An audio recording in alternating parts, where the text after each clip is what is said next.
दरभंगा को जो तोहफा मिला था इलेक्शन से पहले वो बहुत महंगा निकला मिथिला वासियों के लिए। फिर भी मिथिला वासी यूज़ कर रहे हैं उस तोहफा का, उस महंगे कीमत पे देखें, लेकिन सुविधाओं के नाम पर कुछ भी नहीं है, जबकि वो आपका भी एक सपना था। बहुत अच्छा हमारे पास यह दरभंगा एयरपोर्ट जो बड़ी पुरानी मांग चल रही थी उसके बारे में बात थी, तो हमने 2014 में ही किया था। 2015 में उड़ान स्कीम आई, उड़ान स्कीम के अंतर्गत हमने बात किया। बिहार सरकार यहाँ नहीं मधुबनी और पूर्णिया करना चाहती थी, हमने लड़ करके दरभंगा में बात की और यहाँ पर सब कुछ चालू हुआ।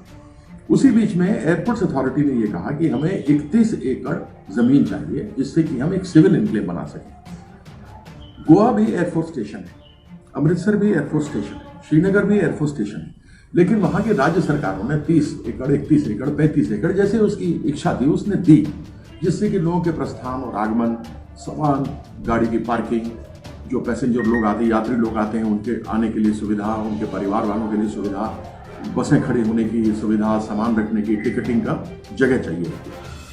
बिहार सरकार ने आज तक नहीं दिया, बोला अनेकों बार, उद्घाटन भी पिछली बार किया, हमें नहीं बोलने के लिए दिया गया, इसलिए क्योंकि हम उनकी खामियों को दिखाते हैं। अब जब सिविल एन्क्लेव बनता है तो उसमें एक बहुत महत्वपूर्ण चीज होती है टावर।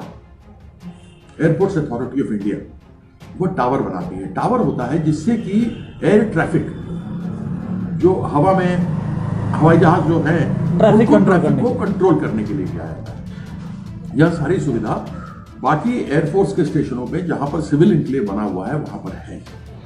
वहां पर लाइटें भी लगी हुई हैं रनवे के ऊपर। यहाँ पर 4 बजे के बाद अलाउ नहीं करते हैं उतरने के लिए, क्योंकि उनका एक आज तक नहीं मिला। और यही कारण है कि फॉग में जो संचालित होनी चाहिए वो संचालित नहीं हो पा रही है। यहाँ पर जो लेटेस्ट टेक्नोलॉजी लगनी चाहिए वो टेक्नोलॉजी नहीं लग पाई है। यहाँ जो टावर होना चाहिए वो टावर नहीं है। इसके कारण से लोगों को समस्या होती है। और 25 जिले के लोग, यहाँ तक कि नेपाल के लोग, वो लोग यहाँ पर आते हैं हवाई जहाज पकड़ने के लिए। आप सोचिए वो इतनी दूर से चल के यहाँ आते हैं और इस फॉग के कारण से नहीं हो पाता है।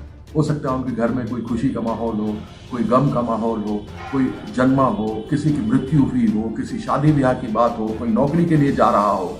इन सबों को सोचिए कितनी तकलीफ हो रही है। तो जो एक खुशी थी वह इन दिनों में जाकर के एक उल्लास जो होता है वो उदासी में बदल जाता है। और उसके लिए अगर कोई जिम्मेवार है तो ये पूरे तरीके से राज्य सरकार है जिसने की जमीन नहीं दी है, और उसके साथ ही साथ केंद्र सरकार जिसने अभी तक रनवे के ऊपर लाइट नहीं लगाई। सर एक छोटा सा सवाल है इसी एयरपोर्ट के कि कितने लोगों की, हमें एक पर्सनल किसी ने भेजा था दुबई के लिए, उनका टिकट था लेकिन अंदर तक भी उन्हें घुसने नहीं दिया गया। उनको गेट के बाहर ही रख करके कहा गया कि प्लेन कैंसिल है, आप बाहर से ही जल्द जाओ। लेकिन उसका जॉब में, जो दुबई में जॉब करता है, टीचर है, पढ़ाता था, उसकी लेटर आया कि अगर इतने दिन के अंदर दोबारा नहीं आया तो क्या करेगा। एक ही आपने दिया ना, आप सोचिए कि कितने लोग होते होंगे। यहाँ पर कोई उद्योग है? ये चीनी मिल, वेली मिल जितना था सब बंद है। यस, अशोक पेपर मिल बंद है, जूट मिल बंद है, सूत मिल बंद है, कुछ नहीं है। आप सोचिए कि लोग बाहर ही जाते हैं काम करने के लिए, अच्छे पढ़े हुए लिखे लोग, उनको इंटरव्यू का जॉब मिलता है, या जिन्होंने अपना काम करके छुट्टियों के लिए आए हैं उनको वापस जाना है। आप सोचिए कितने लोगों को नुकसान होता है। इसके लिए जिम्मेवार कौन है? इसके लिए जिम्मेवार सरकार है। अच्छा सर, अभी एक चीज़ और है कि कामेश्वर सिंह के जो पौत्र हैं उन्होंने कहा है कुछ महीनों के बाद हमारे चैनल के कि हम नाम के लिए का आंदोलन करेंगे दरभंगा एयरपोर्ट का कामेश्वर सिंह एयरपोर्ट करने के लिए।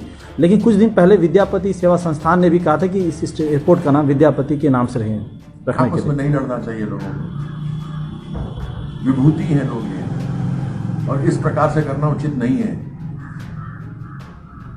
विद्यापति जी महाराज को तो इतना प्रसन्न थे, महादेव की खुद उगना के रूप में उनके यहाँ आ गए थे। कामेश्वर सिंह जी ने जितना कुछ दिया है दरभंगा को, वह अपने आप में एक बहुत बड़ा कीर्तिमान है उनके लिए। सर इस राज परिवार में आज आप देखिए, आप ललित नारायण मिथिला यूनिवर्सिटी बना हुआ है, संस्कृत यूनिवर्सिटी बना है, किसकी जमीन है? आज ये एयरपोर्ट है, किसकी जमीन है? ये महाराजा धीराज दरभंगा की दी हुई जमीन है ना। इसके अलावा आयुर्वेदिक कॉलेज है, उसकी जमीन किसने दी है? आप पूरे क्षेत्र में कहीं चले जाए, आप देखेंगे कि उनका पूरा योगदान है। ऐसी परिस्थिति में कहीं अगर एक जगह पर, विद्यापति जी का नाम सब जगह, मैं उनका बहुत सम्मान करता हूँ, उनके नाम पर अलग अलग संस्थान है, सब कुछ है, लेकिन कम से कम एयरपोर्ट में मेरा ये रहेगा, मैं किसी प्रकार से किसी की तिरस्कार नहीं कर रहा हूँ। मिथिला का हूँ, दोनों मैथिल थे, दोनों का सम्मान करता हूँ। एक जगह पर कम से कम महाराजा धीराज कामेश्वर सिंह जी का नाम जरूर होना चाहिए।